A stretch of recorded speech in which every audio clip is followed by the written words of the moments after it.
Welcome to tonight's story. Close your eyes, relax, and imagine a peaceful kingdom where rivers once sang and fields danced under the sun. As the tale unfolds, let go of the day's worries and drift into a calm, restful sleep. Now take a deep breath and let the story guide you gently into slumber. In the kingdom of Eldoria, there once was a time when the rivers sang and the fields danced beneath the gentle sun. The people lived in peace, their lives tied to the flow of water and the bounty of the land. But such times, like all things, were not meant to last. It began slowly, with the rivers growing still and the clouds refusing to bring rain. The fields, once vibrant with colour, shriveled into patches of dry, brittle earth. Before long, a great drought swept through the kingdom, turning the once thriving land into a barren wasteland. The king, wise and kind, sought answers from his council, the scholars, and even the wandering mystics who passed through the kingdom's borders. Yet none could offer a solution. For the drought was not born of natural causes, but of an ancient curse that had slumbered beneath the land for generations. The rivers remained silent, and the crops withered until hunger became a constant companion to the people of Eldoria. As if the drought were not punishment enough, a mysterious illness soon began to spread. It came without warning, creeping into the homes of the people, afflicting the young and old alike. Feverish whispers filled the air, and fear took hold of every corner of the kingdom.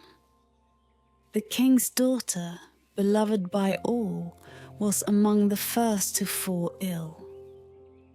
Her once rosy cheeks turned pale, her breath shallow, and even the kingdom's most skilled healers could do nothing to save her.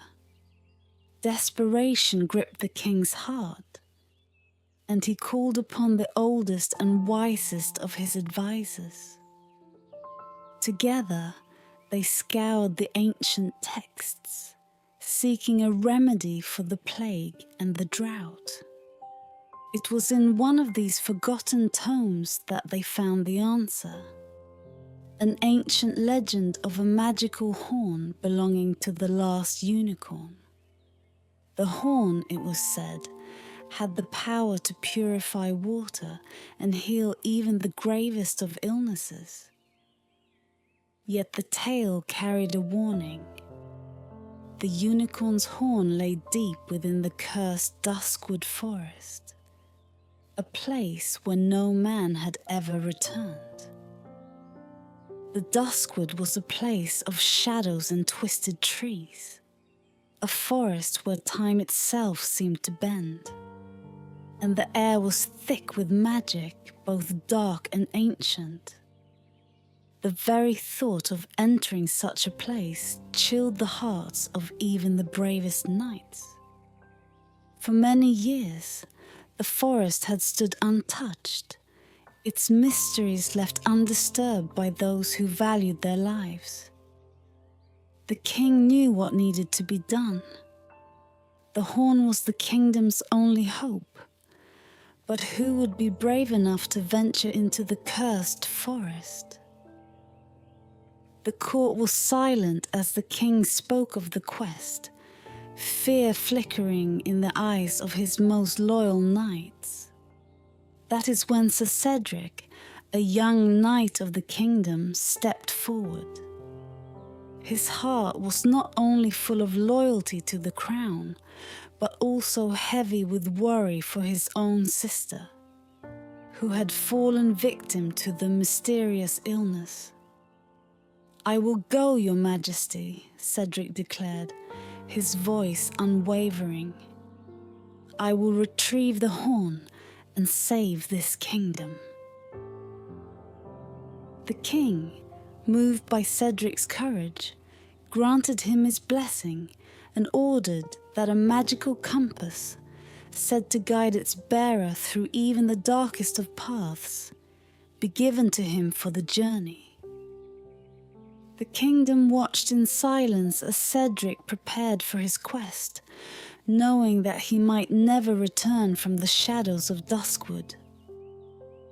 As he left the gates of the castle, Cedric took one last look at the land he had sworn to protect. The once bright skies were now grey, and the rivers that once sparkled with life had turned to dust. But his heart remained steady. He had sworn an oath, and with the strength of that promise, he stepped into the unknown, the cursed forest waiting for him in the distance like a dark omen. The journey to the edge of the Duskwood forest was long, but Cedric did not travel alone. His thoughts accompanied him, each step heavy with memories of his sister's laughter, now replaced by the hollow echo of her laboured breaths. She had been so full of life, a spark of joy in their humble village. Cedric had trained as a knight for her, vowing to protect her and their land. Now she lay on her bed, her face pale, her breath coming in shallow gasps. He could not fail her. The landscape around him changed as he approached the forest. Where the kingdom's borders had once been lush with green hills and golden fields, the land now lay dry and cracked. The sky above seemed to darken with each passing mile, and the closer he drew to the forest, the more he could feel its unnatural presence, looming like a shadow over the horizon. When at last he arrived at the edge of the Duskwood, Cedric felt a chill run through him.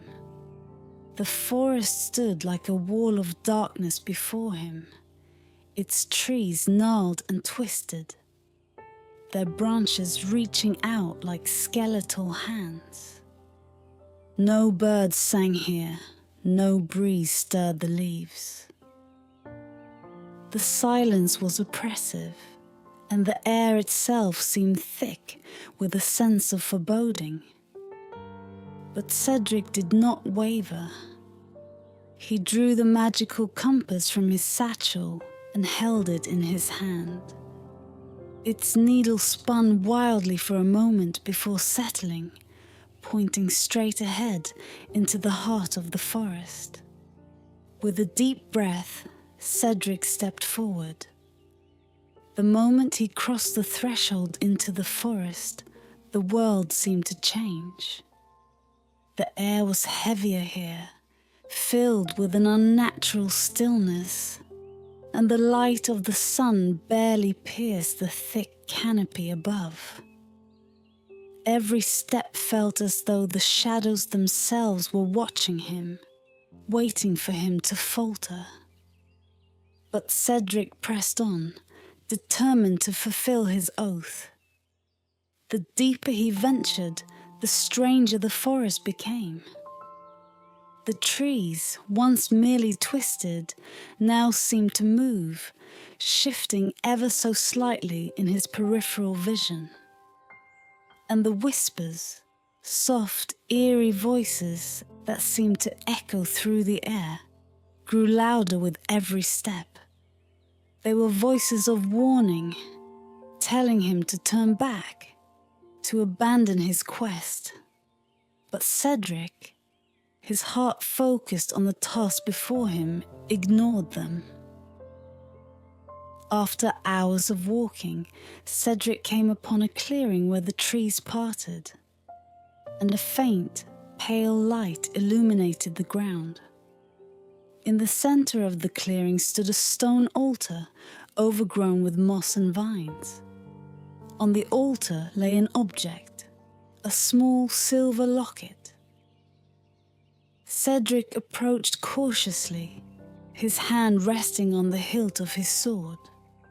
The moment he touched the locket, a sharp voice filled the air. "Why do you seek what should not be sought?" Cedric turned to see a figure emerge from the shadows, a large spectral wolf, its fur shimmering like mist, its eyes glowing with an ancient light. It was Lyrael, the guardian of the cursed forest, and her presence signaled that Cedric's journey had only just begun. So Cedric stood before the spectral wolf, Lyrael, her presence both commanding and unsettling. The air around her shimmered with an ethereal glow, and the forest seemed to hold its breath, waiting for what would come next. "I seek the unicorn's horn," Cedric said, his voice steady despite the chill creeping into his bones. "My kingdom suffers from a great sickness, and the drought has dried our rivers. I've been sent by the king to retrieve the horn, for it is the only hope we have left." Lyrael's glowing eyes narrowed, her gaze piercing as if she could see straight into his soul. "The unicorn's horn is not something to be taken lightly," she said, her voice deep and resonant, like the rustling of ancient leaves. "This forest does not yield its treasures to those who seek them out of desperation or greed. Many have come before you, Sir Knight, and all have failed." Cedric straightened his shoulders, meeting the wolf's gaze with resolve. "I do not seek the horn for myself," he replied, "but for my people, and for my sister, who lies ill because of the sickness that plagues our land." Lyrael's expression softened, though her voice remained stern. Even the purest intentions are not always enough to overcome the curse of Duskwood. This forest is not merely cursed by magic, but by time itself. It bends and warps, changing those who enter. The deeper you go, the more you will lose. Your sense of direction, your strength, your very will to continue. The words sent a shiver down Cedric's spine, but he did not let fear take hold. "I understand the risks," he said firmly, "but I must try. If I do not, my kingdom will fall, and my sister will die." Lyrael studied him for a long moment, the shadows around them seeming to grow darker with each passing second. At last, she spoke again. "Very well. I see your heart is true and your courage is genuine. I will guide you for a time. But be warned, Knight of Eldoria. The path you walk is treacherous, and the forest will not give up its secrets easily." Cedric bowed his head in gratitude. "Thank you, Guardian. I will follow wherever you lead." With a nod, Lyrael turned and began to move through the dense trees, her form gliding silently across the forest floor. Cedric followed closely behind, his senses alert to every sound, every shift in the shadows.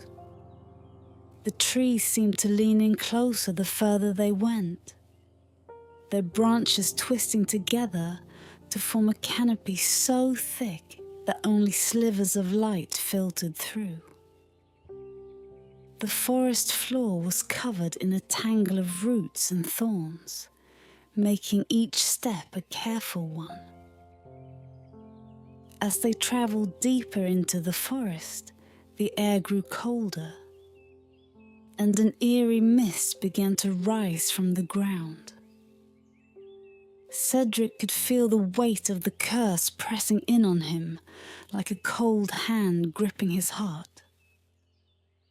But Lirael pressed on without hesitation, and so he did as well. Suddenly they came to a halt at the edge of a dark ravine, its depths shrouded in mist. On the other side, Cedric could see the continuation of their path, though it seemed impossibly far. "The forest tests all who enter," Lirael said, her voice low and solemn. "This ravine is one of its many trials. You must cross it, but beware. What lies below is more than just shadow.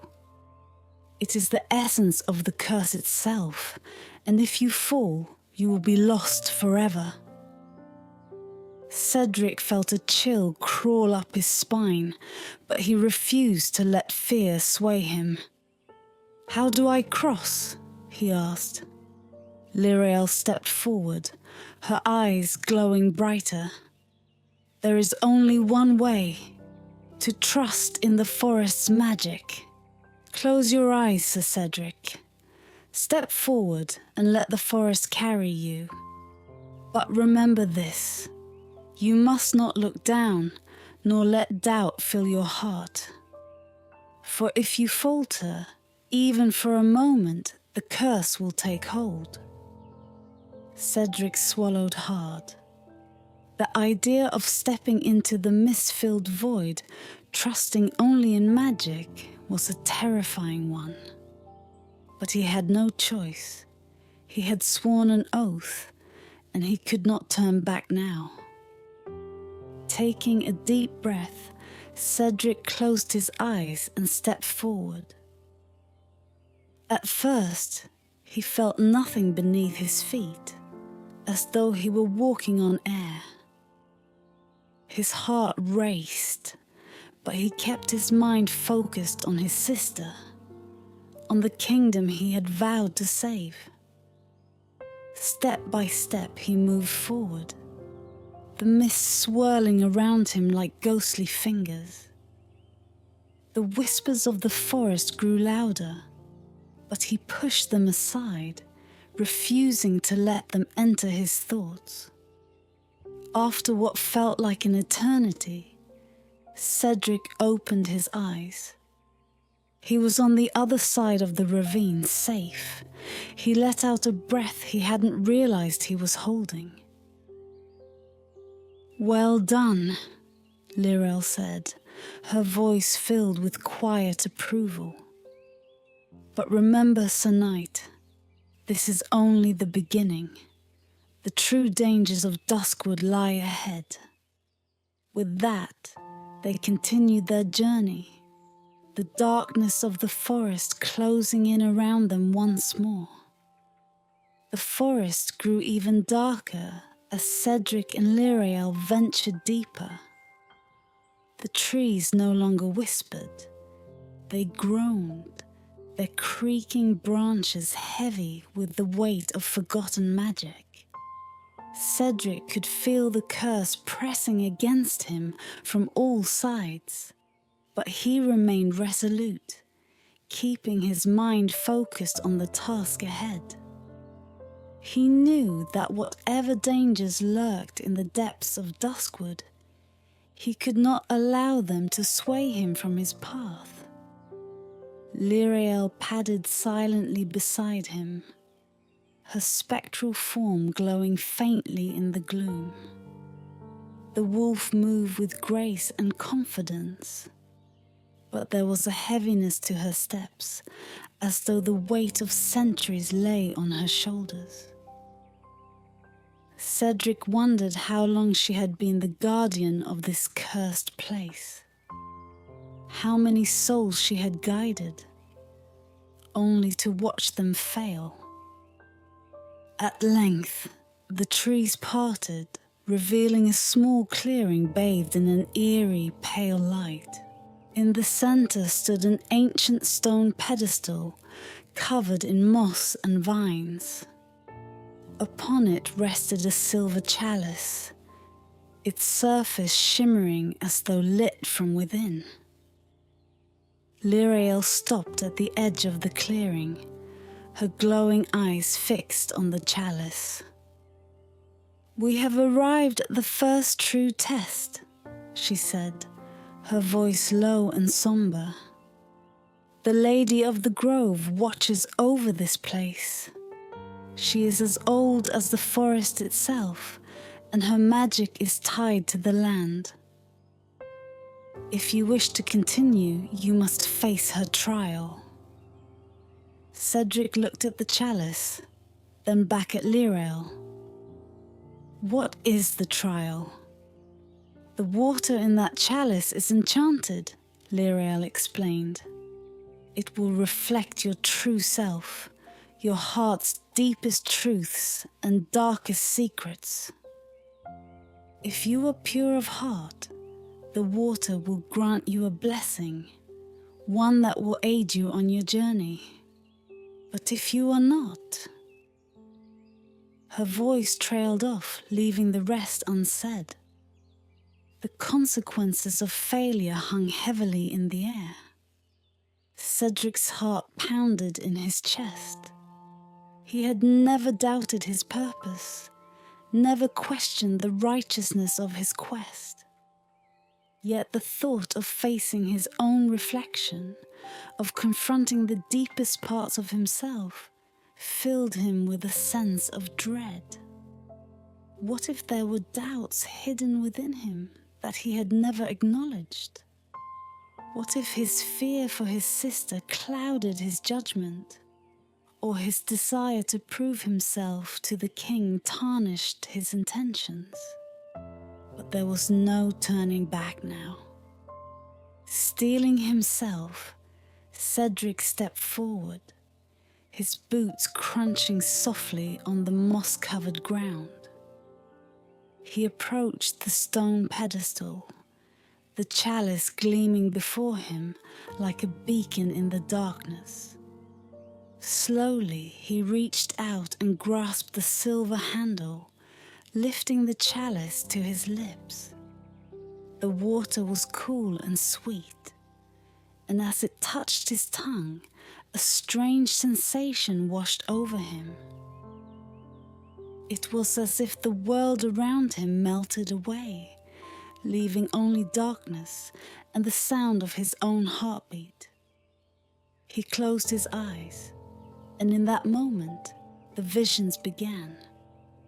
He saw his sister lying in her bed, her face pale and sickly, her breathing shallow. He saw the kingdom, parched and barren, the rivers dry, the crops withered. And he saw himself standing before the king, proud and resolute, the weight of the quest resting on his shoulders. But then the vision shifted. He saw himself in battle, fighting alongside his fellow knights. He saw his own fear, his doubt, the moments when he had faltered, when the burden of his oath had seemed too heavy to bear. He saw the faces of those he had lost in the wars he had fought, their eyes accusing, their voices silent. And deeper still, he saw the part of himself that longed for glory, for recognition. The part that wanted to return to Eldoria as a hero, not just for his sister's sake, but for his own. The weight of these revelations bore down on him, and for a moment he feared that the water would reject him, that his heart was not as pure as he had believed. But then, another vision appeared. He saw his sister again, smiling up at him with eyes full of trust. He saw the people of his village, their faces lined with worry but hopeful as they sent him off on his quest. And he saw the king not as a distant ruler, but as a man desperate to save his people. Cedric's heart swelled with love and determination, and in that moment, he understood that it was not perfection that made him worthy, but his willingness to face his flaws and press on despite them. When Cedric opened his eyes, the chalice was empty. The visions had faded, and the clearing was once again quiet. But something had changed. The air felt lighter, and Cedric's heart, though still heavy with the weight of his journey, was steady. Lyrael approached him, her gaze filled with quiet approval. "You have passed the lady's test," she said. "Your heart is true, even if it is not without doubt. That is what makes you worthy. Now, you may continue." Cedric nodded, grateful for her words. He set the chalice back on the pedestal and turned to face the path ahead. The shadows of the forest still loomed, but now there was a glimmer of hope, a spark of light to guide him through the darkness. With Lyrael at his side, Cedric took his first step forward, ready to face whatever trials lay ahead in the cursed heart of Duskwood. As Cedric and Lyrael pressed onward, the forest grew stranger with each passing step. The air, thick with mist, shimmered with an unnatural glow. Here, the shadows moved of their own accord, curling and uncurling like living things. The trees were taller now, their branches heavy with ancient gnarled knots, and the ground was soft beneath Cedric's boots, as if it had not been touched by human feet in centuries. Cedric felt the weight of the forest's magic pressing down on him, but his heart remained resolute. The further they went, the more Cedric sensed a presence watching him. An old, powerful magic that pulsed through the earth, weaving through the roots of the trees like veins beneath skin. It was as if the forest itself were alive, observing him with eyes unseen. But Cedric had faced the lady's trial and knew that his heart, while not without doubt, was strong enough to continue. He trusted in Lyrael and in his purpose, and so he walked forward without fear. Suddenly, the trees parted, revealing a sight unlike anything Cedric had ever seen. Before him lay an enchanted grove, bathed in the soft silver glow of moonlight, though no moon could be seen through the dense canopy. Flowers of every imaginable colour bloomed in wild abundance, their petals shimmering like jewels in the light. A small stream, clear as crystal, wound through the grove, its waters singing softly as they flowed over smooth, polished stones. The air here was sweet with the scent of blooming jasmine and lilac, and for a moment Cedric felt a sense of peace wash over him. "This is the heart of the forest," Lyrael said, her voice low, almost reverent. "Few have ever laid eyes upon this place and lived to tell the tale. The Lady of the Grove protects it with her magic, for it is here that the true power of Duskwood lies." Cedric looked around in wonder. The grove was beautiful, a a stark contrast to the twisted, darkened woods that surrounded it. And yet, he could feel the underlying tension in the air, the sense that something powerful and ancient slept beneath the surface, waiting to be awakened.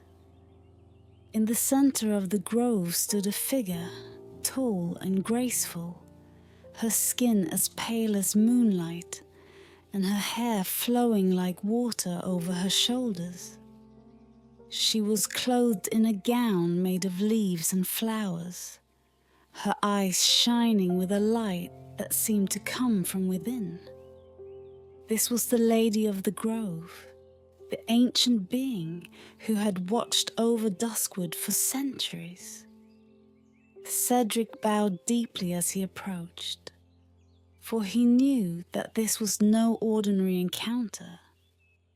The lady's power was as old as the forest itself, and she could see into the very souls of those who stood before her.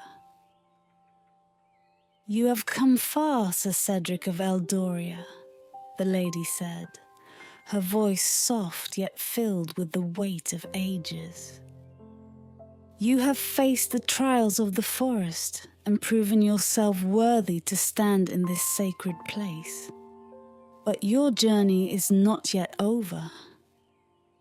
Cedric nodded, his heart pounding in his chest. "I seek the unicorn's horn, my lady," he said. "My kingdom is dying, and my sister lies ill. The horn is the only thing that can save them." The lady's eyes darkened with sorrow. "The unicorn's horn is a gift of great power," she said, "but it is not something to be taken lightly. The forest has seen many come before you, seeking to claim the horn for their own purposes, some for power, others for greed. All have failed. I do not seek the horn for myself," Cedric replied earnestly. "I seek it to save my people. My heart is pure, and my purpose true." The lady studied him for a long moment, her eyes searching his soul. "You are brave, young knight," she said at last, "and your intentions are noble. But the path ahead is fraught with danger, and you will be tested in ways you cannot yet imagine. The curse of the forest grows stronger the deeper you go, and only those with hearts of unwavering purity can hope to survive." Cedric felt a chill creep over him, but he held his ground. "I am prepared to face whatever trials lie ahead, my lady," he said. "I will not turn back." The lady's gaze softened, and she stepped forward, holding out her hand. In her palm lay a small, shimmering crystal, no larger than a pebble, but glowing with a light that seemed to pulse with life. "Take this," the lady said. "It is a shard of the forest's magic, a blessing from the heart of Duskwood itself. It will guide you in the dark places and protect you from the curse that seeks to claim your soul. But remember, Sir Cedric, the power of this forest is not yours to command. It is a gift freely given and must be treated with respect." Cedric took the crystal with a bowed head, feeling its warmth radiating through his fingers. "I am honored, my lady," he said. "I will use this gift wisely." The lady nodded, her expression unreadable. "Go now, Sir Cedric, and may the forest magic be with you. But beware, your greatest trials have yet to come." With those words, The lady of the grove stepped back into the shadows, and the enchanted grove faded from view, leaving Cedric and Lyriel alone once more in the dark heart of the forest. The next part of their journey awaited, and Cedric knew that the trials ahead would be the most dangerous yet. But with the lady's blessing in his hand and Lyriel at his side, he felt a renewed sense of hope. The forest grew more sinister as Cedric ventured deeper, Lyriel still by his side. The light from the enchanted crystal gifted by the Lady of the Grove pulsed gently in his hand, casting a faint glow over the darkened path. But even its comforting warmth could not dispel the growing unease in Cedric's heart. The deeper they went, the more the air itself seemed to thrum with ancient, twisted magic. The trees here were blackened and bent, their branches clawing at the sky like skeletal fingers. A thick fog crept along the ground, swirling around Cedric's boots, and strange whispers echoed through the air. Faint, elusive voices that seemed to come from nowhere and everywhere at once.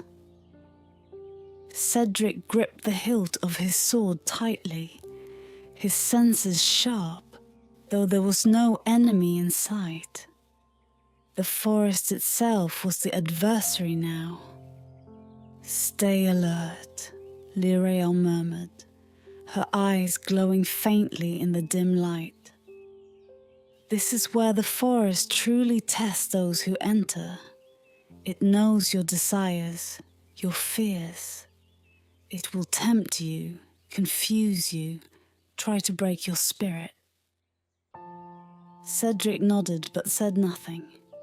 His thoughts drifted to his sister, lying ill in her bed, and the faces of his people who depended on him. He could not fail. Yet with each step, the weight of the forest's magic pressed heavier on him, filling his mind with doubts. Could he truly succeed where so many before him had failed? Was his heart pure enough, strong enough, to resist the power that lurked within Duskwood? Suddenly, the fog parted, revealing a shadowy figure standing ahead. Cedric's heart leapt to his throat as the figure emerged from the mist.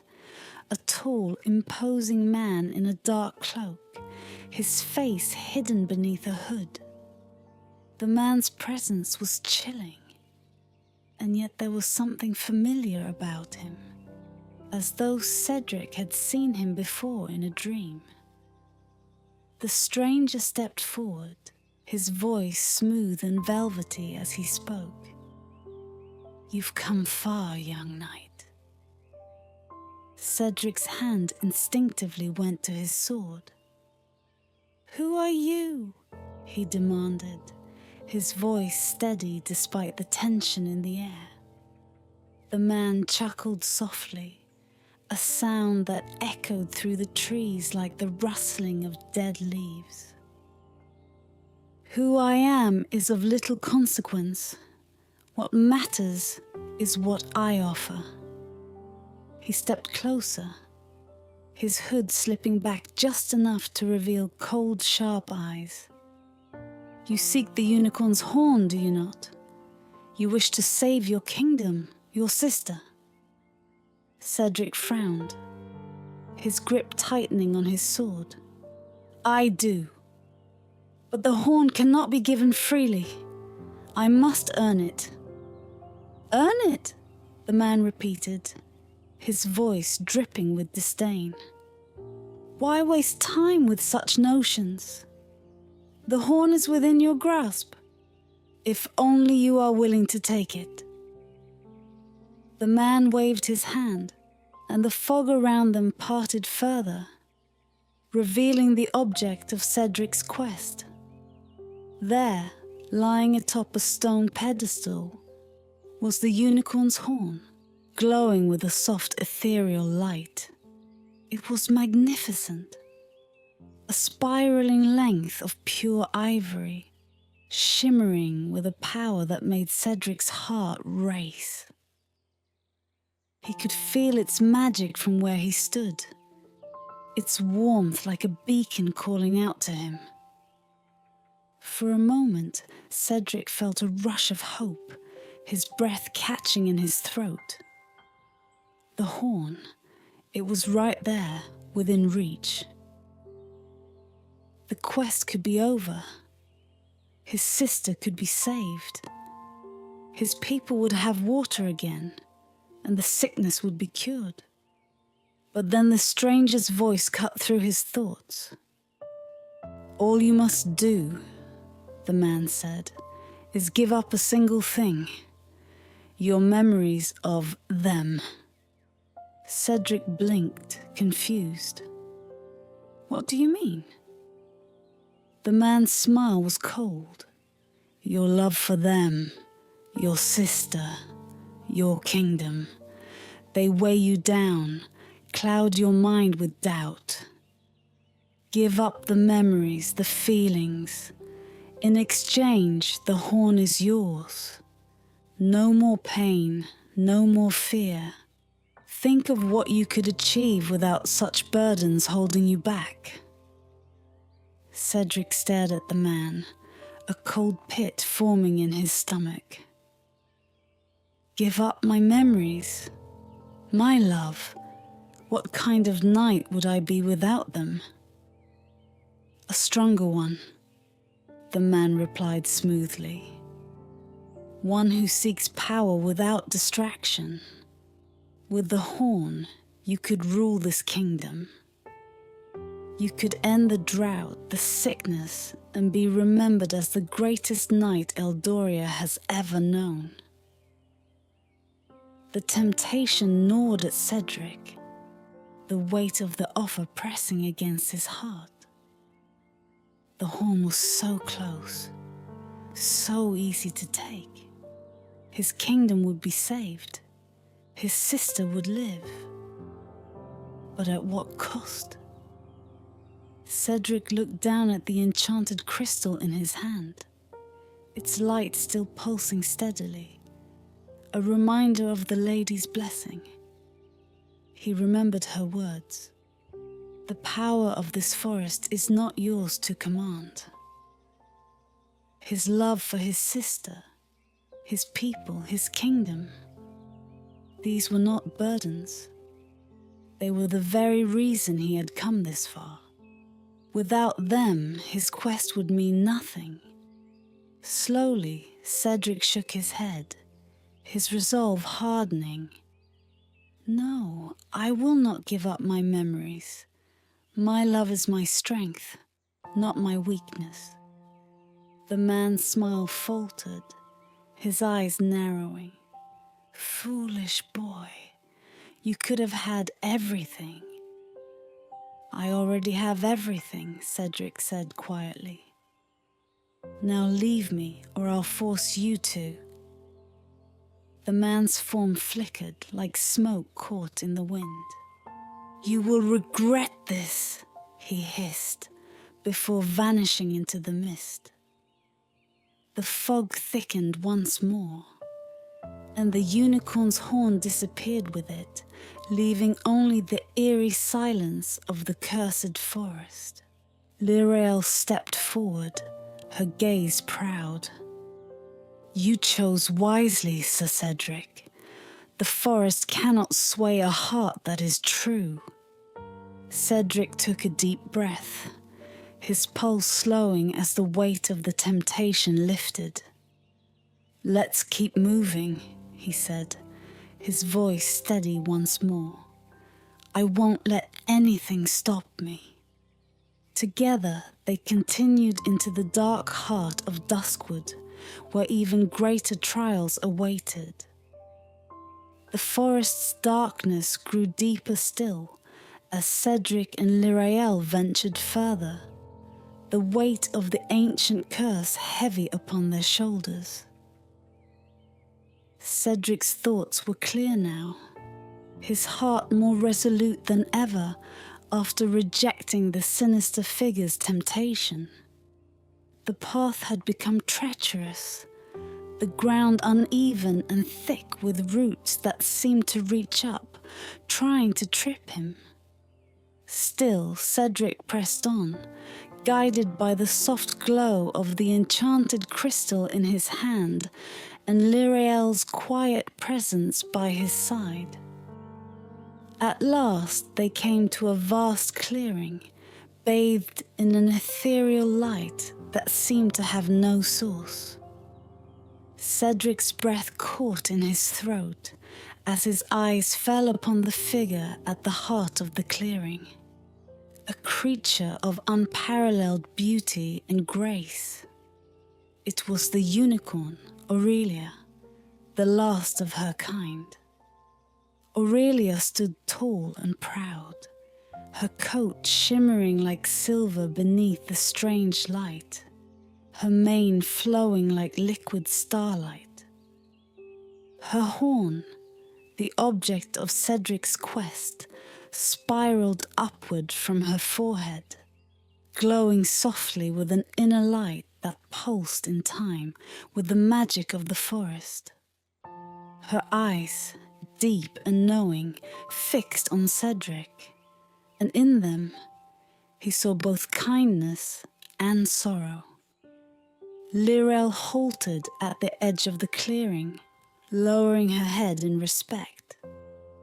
"We have reached the heart of the forest," she whispered.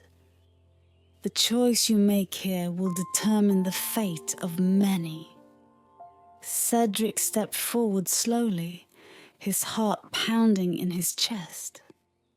The beauty of the unicorn was beyond anything he had imagined, and in her presence, he felt the weight of his quest more than ever.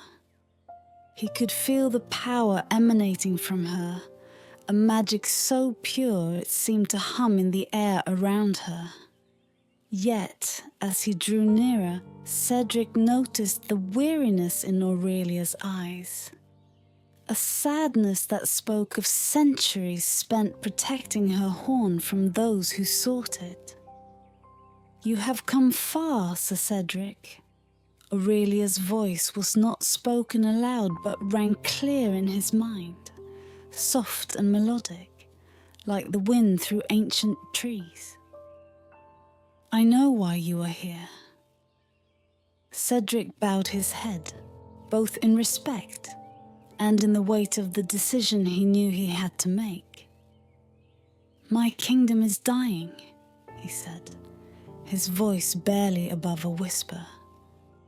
"Our rivers have dried, and a sickness plagues the land.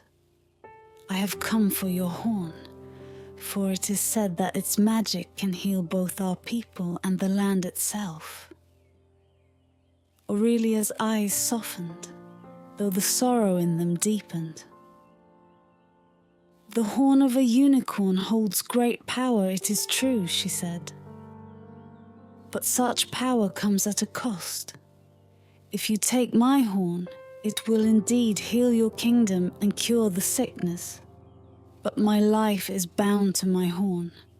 Without it, I will die, and with me the last of my kind will fade from this world."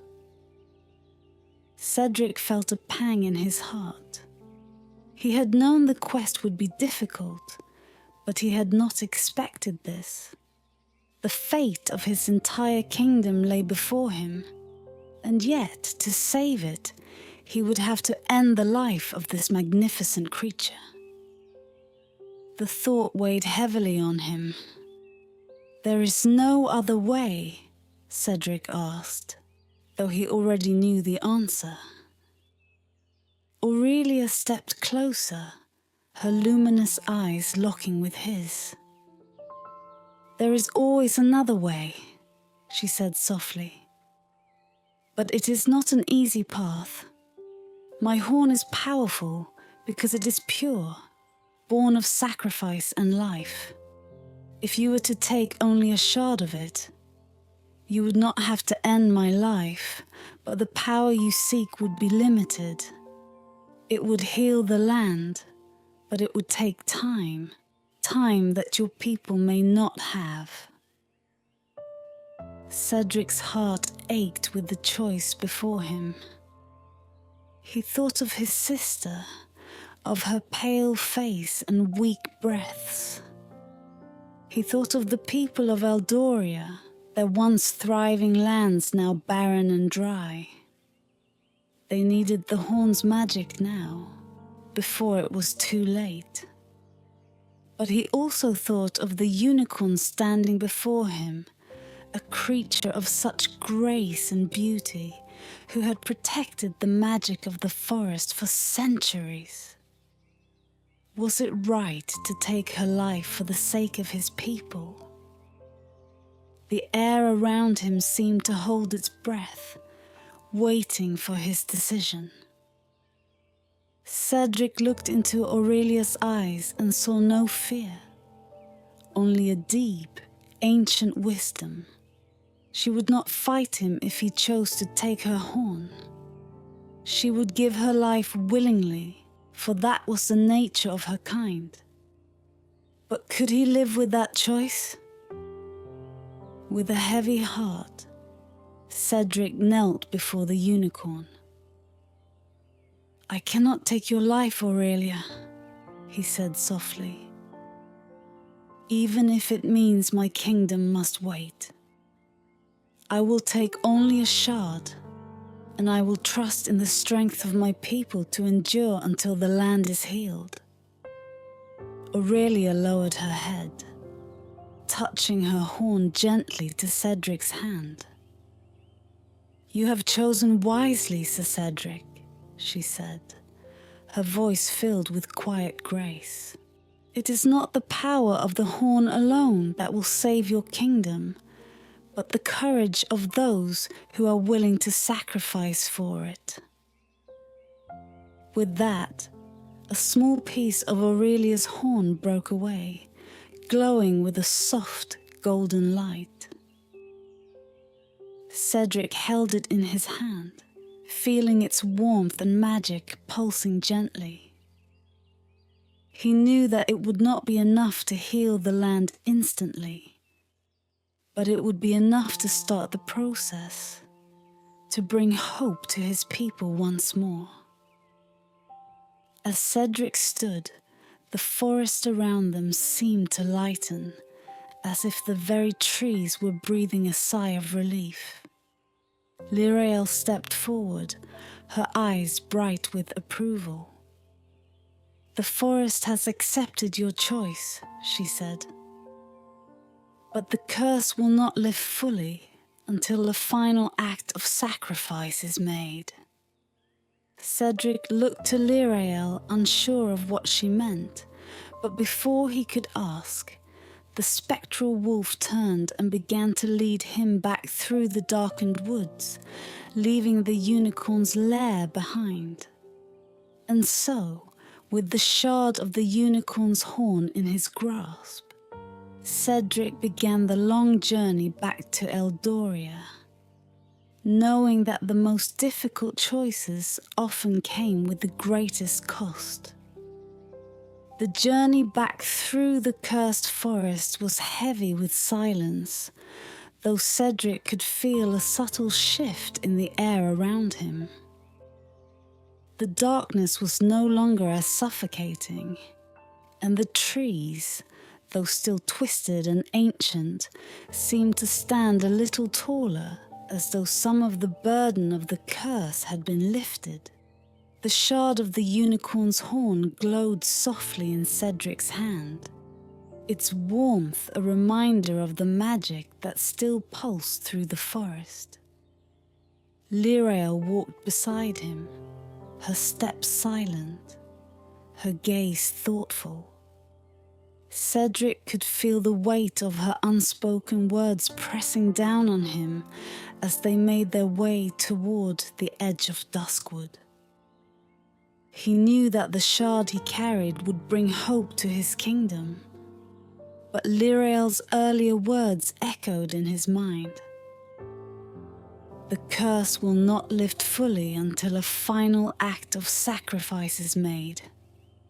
Cedric glanced at Lirael, the spectral wolf who had guided him through the dangers of the forest, who had warned him of the trials that lay ahead. Her eyes, always glowing with ancient wisdom, now held a sadness that Cedric could not ignore. "What did you mean before?" Cedric asked quietly, breaking the silence. "You said the curse won't lift fully until a sacrifice is made. What must I do?" Lirael slowed her pace, her head lowering slightly. For a moment, she did not answer, and Cedric could see the weight of centuries upon her shoulders. When she finally spoke, her voice was soft, almost mournful. "Long ago, before the forest was cursed, I was not as you see me now," Lirael began. "I was a guardian of this land, charged with protecting the balance of magic within Duskwood. But when the curse fell upon the forest, I was bound to it. My spirit became part of the curse, and I have remained here ever since, guiding those who seek the forest's treasures, knowing that few would succeed." Cedric's heart sank as the truth of her words settled over him. "You've been trapped here," he murmured, "for centuries." Lirael nodded slowly. "The curse is not just upon the forest, it is upon me as well. I have watched as countless souls entered this forest seeking power, glory, or salvation. Many have fallen, consumed by the curse, and those who survived were forever changed. But the forest is not truly free, nor am I, until the one who proves worthy offers the final sacrifice." Cedric stared at her, the weight of realization pressing down on him like a physical force. "And what is that sacrifice?" he asked, though he feared he already knew the answer. Lirael turned her glowing eyes to him, her expression calm, but filled with a quiet sorrow. "The curse can only be broken if I give myself to the forest fully," she said. "If I relinquish the last of my spirit, the curse will be lifted, and Duskwood will be free to grow as it once did. The land will heal, and the magic that was twisted and darkened will return to its natural state." Cedric's chest tightened. "But that means you will be gone." Lirael's gaze softened, and she stepped closer to Cedric, her presence warm despite her spectral form. "It is a burden I have carried for a long time," she said. "I have known for centuries that this day would come, when someone with a true heart would enter the forest and prove worthy of the forest's gift. You, Sir Cedric, are that person, and now it is time for me to fulfill my part." Cedric clenched his fists. The thought of losing Lirael, a creature who had been his guide and protector throughout this perilous journey, was almost unbearable. "There must be another way," he said, his voice thick with emotion. "You've given so much already." But Lirael shook her head gently. "There is no other way. The forest and I are bound. To free one is to free the other. "This is my choice, Sir Cedric, and I make it willingly." For a long moment Cedric stood in silence, the forest around him eerily still. He wanted to argue, to find another solution, but deep down he knew that Lirael spoke the truth. She had been part of the forest's magic for so long, and only her sacrifice could break the curse completely. With a heavy heart, Cedric knelt before her, his head bowed. "I will never forget what you've done," he said softly. "Your sacrifice will not be in vain." Lirael dipped her head in acknowledgement. "Thank you, Sir Cedric," she said, her voice gentle. "Take the shard of the unicorn's horn back to your kingdom. It will heal your land and your people will thrive once more. And when the forest blooms again, know that I am at peace."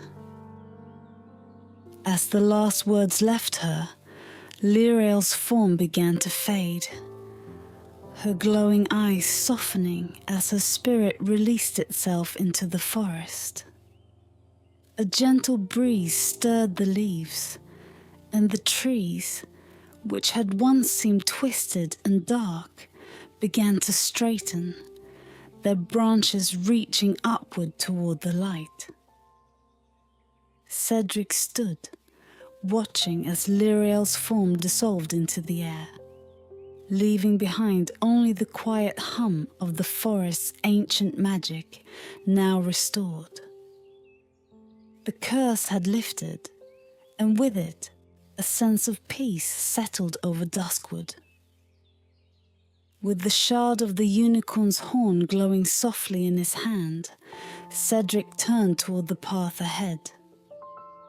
The journey home awaited, and with it, the hope of a new beginning for his kingdom. But he would never forget the sacrifice that had made it all possible.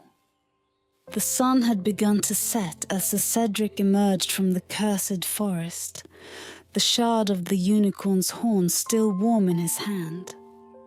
Behind him, the once dark and twisted Duskwood was already showing signs of new life. The trees, no longer gnarled and sinister, stood tall and green, their leaves whispering softly in the breeze. Birds sang once more, and small streams that had been dry for centuries now trickled with crystal clear water. But Cedric's heart was heavy as he left the forest behind. Lirael's sacrifice lingered in his thoughts, her gentle presence a bittersweet memory. She had given her spirit to free the forest, and her absence weighed on him. Yet he knew that her sacrifice had not been in vain. Duskwood was healing, just as his kingdom soon would. The journey back to Eldoria was long, but Cedric pressed on, the shard of the unicorn's horn a beacon of hope in his grasp. As he travelled, the landscape began to change. The barren fields, once cracked and lifeless, now showed signs of rebirth. Tiny green shoots peeked through the soil, and the air, once heavy with drought, felt lighter, fresher. Word of Cedric's return must have spread quickly, for as he neared the capital, people from the nearby villages began to gather along the road. Their faces, once drawn with despair, were now filled with cautious hope. "Sir Cedric," they cried as he passed, "the knight has returned." Children ran alongside him, their laughter filling the air, and villagers knelt in gratitude as he rode by. Cedric smiled warmly at them, though his heart ached with the memory of the trials he had faced in the forest. He had succeeded, but the cost had been great. When at last he reached the gates of Eldoria, a great cheer went up from the crowd that had gathered to welcome him home. The king himself, regal and tall, stood at the entrance of the castle, his face lined with worry but softening into relief as Cedric approached. "Sir Cedric," the king said, stepping forward, his voice thick with emotion. "You have returned, and with you, the hope of our kingdom. Have you succeeded in your quest?" Cedric dismounted, bowing deeply before the king. "I have, your majesty," he said, holding up the shard of the unicorn's horn. "The curse of the forest has been lifted, and this shard holds the magic we need to heal the land and the people." The king's eyes shone with gratitude, and he reached out to take the shard, his hand trembling slightly. "You have done what no one else could," he said softly. "You have saved us all." But Cedric shook his head. "I did not do it alone, your majesty. The forest guardian, Lyrael, made the ultimate sacrifice to break the curse. Without her, none of this would have been possible." The king's expression grew solemn, and he nodded. "We will honor her memory, Sir Cedric. Her sacrifice will not be forgotten." With that, the king turned to the gathered crowd, holding the shard of the unicorn's horn aloft. "Behold!" he called out, his voice echoing across the courtyard. "The magic that will restore our kingdom!" A wave of cheers erupted from the crowd, and the sound of joy and relief filled the air. Cedric watched as the king led the procession toward the castle's great fountain, where the shard of the unicorn's horn would be placed in the water, its magic spreading through the kingdom's rivers and wells. The land would heal, and the sickness would be cured. His people would live. But Cedric's heart remained with his sister. As the king continued the ceremony, Cedric quietly slipped away from the crowd and made his way to his family's. There, in a small room at the back of the house, lay his sister, pale and weak, her breathing shallow. Kneeling beside her bed, Cedric reached into his tunic and drew out a small vial filled with water he had taken from the unicorn's lair. He gently lifted his sister's head and poured a few drops of the enchanted water into her mouth, watching anxiously as she swallowed. For a moment, nothing happened. Then, slowly, color began to return to her cheeks, and her breathing grew steadier. Cedric felt his heart swell with hope as his sister's eyes fluttered open. "Brother," she whispered, her voice soft but stronger than it had been in days. "I'm here," Cedric said, his voice catching in his throat. "You're going to be all right. The unicorn's magic is healing you." Tears filled his sister's eyes as she smiled weakly. "I knew you would save us." Cedric sat beside her, holding her hand, his heart finally at peace. The journey had been long and full of trials, but he had returned, his sister alive, his kingdom safe. The people of Eldoria would thrive once more, and the memory of those who had sacrificed for the kingdom's future would live on in the hearts of all. And so, with the shard of the unicorn's horn bringing life back to the kingdom, Sir Cedric's name became a legend, not for his bravery alone, but for the choices he made and the sacrifices that shaped his path. In time, the story of his journey to the cursed forest would be told throughout the land, a tale of courage, love, and the power of a pure heart.